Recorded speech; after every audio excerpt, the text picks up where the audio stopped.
In this video, I'm going to share some details about K24s, their differences, and how you can differentiate them between the performance variant and non-performance variant, gear ratios, and etc.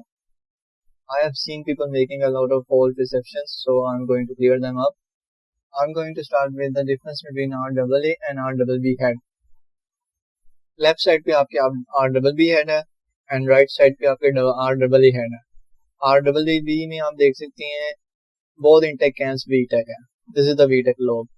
Intake and exhaust both पे vtec है, whereas RAA में सिर्फ intake can पे vtec है. ये major difference है head में. Internally RBB के ब्लॉक में फोर्ज इंटरनल्स आते हैं, whereas RAA में सिंपल इंटरनल्स आते हैं. इस टाइम जो हमारे स्क्रैप यार्ड में इंजन अवेलेबल हैं वो CL9 का है, ओडेसी का है, आपके पास यूरोपियन CL9 का है, CRV का है और एक और एलिमेंट का भी है. पहले हम ये देख लेते हैं विजुअली इन इंजन्स में क्या डिफरेंस है. ये आपके पास जापानीज CL9 का इंजन है, ये आपके पास ओडेसी का इंजन है जापानीज. इसका कवर थोड़ा आउट सा होता है. इसमें और इस इंजन में कोई फर्क नहीं है without except this cover. Same intake manifold है, सेम थ्रोट बॉडी साइज है, सेम इंटरनल्स हैं, सेम हेड है, कोई डिफरेंस नहीं है इन दोनों इंजन में. ये आपके पास यूरोपियन CL9 है. इसमें एक डिफरेंस है, इस इंजन में ऑयल कूलर आता है. ये देख सकते हैं ऑयल कूलर की लाइंस. बेसिकली इसमें जो वाटर पंप आता है वो RBC वाटर पंप होता है जो k24A टाइप R में आता है. इसके अलावा इसमें और CL9 जो जापानीज आती है उसमें कोई फर्क नहीं है. इवन ओडेसी में कोई फर्क नहीं है, सेम इंजन है. ऑल्दो इस इंजन पे k24A3 लिखा होता है. जितने भी इंजन आपके जापान के अलावा किसी और कंट्री में से आएंगे उनके अंदर लास्ट न्यूमेरिकल डिजिट होगा, वेयरएज जितने भी इंजन आपके पास जापान से आएंगे उनके ऊपर लास्ट न्यूमेरिकल डिजिट नहीं होगा. फॉर एग्जांपल ये यूरोपियन CL9 का इंजन है तो इस पे k24A3 लिखा हुआ है. ये आपके पास जापानीज CL9 का इंजन है, इसमें सिर्फ k24 लिखा होगा. इसमें आगे न्यूमेरिकल डिजिट नहीं होगा. इवन के जापानीज ओडेसी में भी सिर्फ k24A लिखा होगा, CRV में भी k24A लिखा होगा, आगे डिजिट नहीं होगा. सिर्फ यूरोपियन मॉडल्स में आगे डिजिट होता है. उसके अलावा कुछ और डिफरेंसेस हैं. फॉर एग्जांपल जापानीज CL9 इधर वो टाइप S है या सिंपल वेरिएंट है, उसमें पावर स्टीयरिंग पंप नहीं आता, उसमें टेंशनर पुली आती है. वेयरएज k24A3 कुछ रीजन्स में पावर स्टीयरिंग पंप के साथ आया, इधर टाइप S है या सिंपल वेरिएंट है. कुछ वेरिएंट में उसमें भी टेंशनर पुली आई है, लेकिन जो टाइप S थी उसमें सिर्फ पावर स्टीयरिंग पंप ही आता था A3 के साथ. कंप्रेशन रेशियो सबकी सेम थी. 11 कंप्रेशन रेशियो में RBB नहीं आया हुआ. और एक और बात, ये जो हॉर्स पावर डिफरेंसेस आप देख रहे हैं, जैसे एक 197 है, 187 है, इसमें 197 है. That is only due to emission standards. हर रीजन में emission standards and fuel different होता है, तो ECU की मैपिंग फ्यूल एंड इग्निशन उसके हिसाब से ट्यून की जाती है. इसकी वजह से पीक पावर आउटपुट डिफरेंस होता है. उसके अलावा इंटरनल सबके सेम थे. As I said 11 compression ratio में RBB k24A नहीं आया. वो मैं कैसे अभी प्रूव करूंगा, वो मैं पार्ट नंबर्स कंपेयर करके प्रूव करूंगा. फॉर एग्जांपल ये जापानीज CL9 के ब्लॉक का पार्ट नंबर है. अब हम ओडेसी के ब्लॉक का पार्ट नंबर देखते हैं, वो भी सेम है. और अगर हम हेड को कंपेयर करेंगे, हेड सेम है कि नहीं. ये k24 CL9 के हेड का पार्ट नंबर है, ये ओडेसी के हेड का पार्ट नंबर है, same. So CL9 and Odyssey, even the internals are same. अगर आप piston compare करें, valves compare करें, they are all same throughout the generation. I mean from 2002 to 2008, they are all same. RBB1, RBB2, RBB3, they are same. जैसा कि मैंने आपको बताया था कि k24A3 में ऑयल कूलर आता है. अब हम ये पार्ट नंबर से भी वेरीफाई कर सकते हैं. ये पार्ट नंबर है आपका CL9 जापानीज के वाटर पंप का. अब हम ओडेसी के वाटर पंप का पार्ट नंबर देखते हैं. यह है ओडेसी के वाटर पंप का पार्ट नंबर, सेम है. अब हम देखते हैं यूरोपियन CL9 के वाटर पंप का पार्ट नंबर. ये देखें, जैसे मैंने आपको बताया था इसमें RBC वाटर पंप आता है जिसके अंदर ऑयल कूलर आता है. हम एक और चीज भी चेक कर सकते हैं, ये ऑयल पंप की डायग्राम है जैपनीज CN9 के, इसमें देख लें कोई ऑयल कूलर की फिटिंग नहीं। ये यूरोपियन CN9 की डायग्राम है, इसमें आप देख लें ऑयल कूलर की फिटिंग है जिसमें से कूलेंट की लाइंस गुजरती हैं। ये भी रिप्लेसेबल है, मतलब आप जैपनीज CN9 में भी ये सारे पार्ट्स लगा सकते हैं, ऑयल कूलर उसमें भी ऐड कर सकते हैं। अब हम ये देखते हैं कि जो यूरोपियन CN9 आती है उसका हेड सेम है कि नहीं है लाइक जैपनीज CN9। ये आपके हेड का पार्ट नंबर है यूरोपियन CN9, ये आपकी जैपनीज CN9 के हेड का पार्ट नंबर है सेम। और अगर हम ओडेसी के हेड का पार्ट नंबर देखें जो हमने पहले भी देखा था वो भी सेम है। It means A3 and A has no difference at all, they are same। European के ब्लॉक के पार्ट नंबर में आपको डिफरेंस नजर आएगा बिकॉज उसके अंदर जो ऑयल पंप है, ऑयल पंप की फिटिंग है उसका फर्क है, क्योंकि उसमें RBC ऑयल पंप आता है, उसकी फिटिंग का डिफरेंस है, इसकी वजह से आपको यहाँ पे डिफरेंस नजर आएगा। Although it's RBB mean same, internal भी सेम है। अगर आप पिस्टन कंपेयर करना चाहें, मैं वेबसाइट का लिंक डिस्क्रिप्शन में दे दूंगा, आप पिस्टन कंपेयर करना चाहें, वाल्व कंपेयर करना चाहें, आप कंपेयर कर सकते हैं। बेसिकली इस वेबसाइट पे सारे कैटलॉग्स हैं हर गाड़ी के। अब एक रॉन्ग इन्फॉर्मेशन जो मैंने विकीपीडिया पे देखी है मैं उसको भी करेक्ट करना हूँ। यहाँ पे लिखा हुआ है कि ओडेसी के RB3 वेरिएंट में 11 कंप्रेशन रेशियो का k24 आया है, ऑल्दो 11 कंप्रेशन रेशियो का कोई भी k24 RBB हेड के साथ नहीं आया। 11 कंप्रेशन रेशियो में k24Z3 आया जिसके अंदर सिंगल एग्जॉस्ट पोर्ट आती है which is a different motor and I can show you that. ये मैंने ओडेसी को सर्च किया, frame number RB4 means this one, ये उसके हेड का पार्ट नंबर है। और अगर आप हेड को देखें उसमें सिंगल एग्जॉस्ट पोर्ट है, ये हेड आता है Z3 में। और अगर आप उसके ब्लॉक का पार्ट नंबर देखें R40800 वो भी डिफरेंट है बाकी k24A से, CN9 ओडेसी और even European CN9। So it is an Z3 motor, ये RBB इंजन नहीं है, RBB में नहीं आया 11 रेशियो का k24 और ना ही टाइप S 11 कंप्रेशन रेशियो का।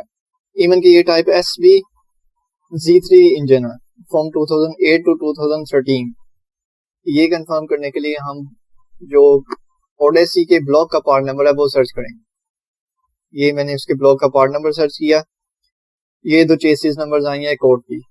हम CU2 को सर्च करते हैं तो ये गाड़ी हमारे सामने आती है which is a post 2008 model जिसमें Z3 इंजन आया है।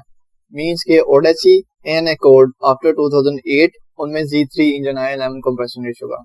उसके अलावा कुछ और रॉन्ग इन्फॉर्मेशन यहाँ पे लिखी हुई है। k24A2, A3 and other Japanese A from Odyssey and CN9 are same till the early gen k24A2। Late model में डिफरेंट इनटेक वाल्व्स थे एंड डिफरेंट इनटेक कैम थी k24A2 में। A3 and Odyssey and other A are same till all generations। A3 में और other Odyssey A में 60 mm throttle body आती थी, चाहे आप 2008 मॉडल ले लें चाहे 2002 मॉडल ले लें। So does the intake valves and camshaft। हम ये भी चीज कंफर्म कर सकते हैं कि A2 आइडेंटिकल है अदर एस के नहीं अर्ली जेन एंड लेट जेन में क्या क्या डिफरेंस थे। फॉर एग्जांपल ये 2005 एक्यूरा TSX के इनटेक का वाल्व का पार्ट नंबर है। अब हम देखते हैं कि CN9 या वाल्व का पार्ट नंबर क्या है। ये है CN9 के इनटेक का part number, you can see same. So early gen Acura TSX k24A2 has the same valve as CN9। अब हम देखते हैं कैमशाफ्ट सेम है कि नहीं। ये CN9 के इनटेक के कैमशाफ्ट का पार्ट नंबर है और ये A2 के इनटेक के कैमशाफ्ट का पार्ट नंबर है, you can see they are same. अब हम सर्च करते हैं late model Acura TSX। I have already search all the part numbers and open up the tab so I can make it quick. ये आपके पास late model camshaft का part number है RBB800। ये आपके पास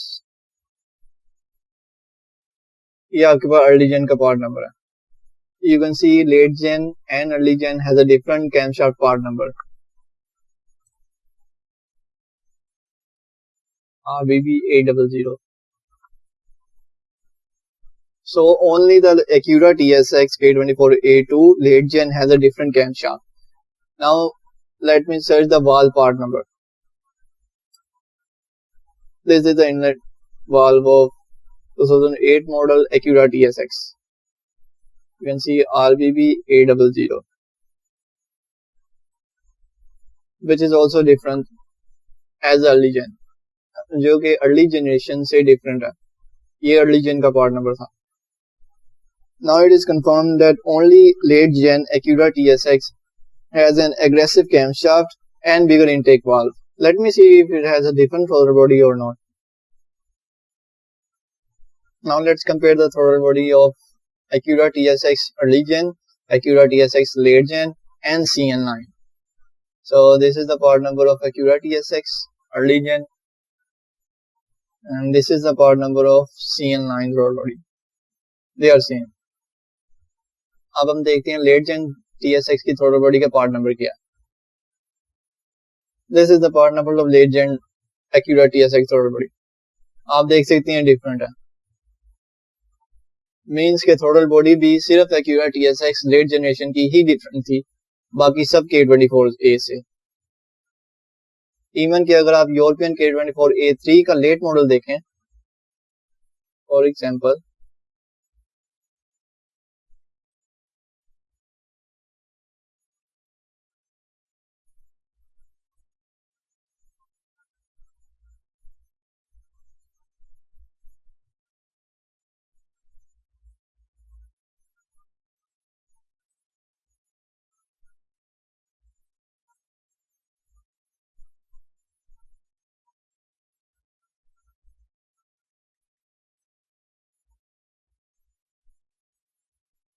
जैसे कि ये लेट मॉडर्न k24A3, उसकी भी throttle body अर्ली जेन k24A2 जैसी है. So if I sum it all up, जो आपके पास 2002 to 8 k24A from Odyssey, CN9, A3, they all have same internals, same camshaft, same valves, same throttle body and same intake manifold, whether they are RBB1, RBB2 or RBB3. But according to some forums, RBB3 is newer version of RBB1 and RBB2 like the k24A2. A2 में RBB2 and RBB3 was the late model. RBB1 was the earliest model. अब हम ये देख लेते हैं कि engine block and head part number कहाँ पे इंग्रेव्ड होता है. यहाँ पे इंजन कोड लिखा होता है, जैसे ये मेरा k24A3 है, और इसके अलावा यहाँ पे इंजन नंबर लिखा होता है. जिस तरह व्यूज स्क्रैप यार्ड में इंजन आते हैं यूजुअली रेज ही होता है. यहाँ पे हेड का कोड लिखा होता है, means RBB1, RBB2, RBB3 like this. इसके अलावा हेड कोड यहाँ पे लिखा होता है एग्जॉस्ट पोर्ट्स के ऊपर. इसके अलावा जो लेट मॉडल Acura TSX थी उसकी इंटेक कैमशाफ्ट में विजुअल डिफरेंस भी था, जैसे कि ये आप देख सकते हैं एग्जॉस्ट कैमशाफ्ट में 2 मार्क्स थे और इंटेक कैमशाफ्ट में सिंगल मार्क था. और इसके अलावा जो बाकी k24s हैं उसमें एग्जॉस्ट और इंटेक बोथ में 2 मार्क्स ही हैं, as only intake camshaft of k24A2 was aggressive. और ये हम मेरे k24A3 में देख भी सकते हैं, जैसे इनटेक एंड एग्जॉस्ट बोथ में 2 मार्क है. अब मैं अभी तक आपको ये एक्सप्लेन कर चुका हूँ कि A3 और अदर k24As जिनके ऊपर सिर्फ k24A मार्क होता है उनमें कोई डिफरेंस नहीं है, वो सब सेम है. इवन कि आप pistons, valves and other part number आपने कंपेयर करना चाहें, कैमशाफ्ट का, रोड्स का, वो भी आप कंपेयर कर सकते हैं, वो भी सब कुछ सेम है. सो जो ये लोग कहते हैं कि A3 बेटर है k24A से फ्रॉम ओडेसी के, वो गलत कहते हैं. ऐसा कुछ भी नहीं. अभी तक हमने ये 3 पॉइंट्स कवर कर लिए हैं, जनरल इंफॉर्मेशन, डिफरेंस, एंड अब आप आइडेंटिफाई भी कर सकते हैं कि वो जापान से इंजन आया हुआ है या किसी और कंट्री से आया हुआ है. ऑब्वियसली अगर सिर्फ ए लिखा होगा तो जापान से आया, अगर ए के अलावा भी कोई न्यूमेरिकल डिजिट है तो वो जापान से नहीं आया. अब हम देख लेते हैं हमारे पास स्क्रैप यार्ड में ट्रांसमिशन कौन कौन से अवेलेबल है.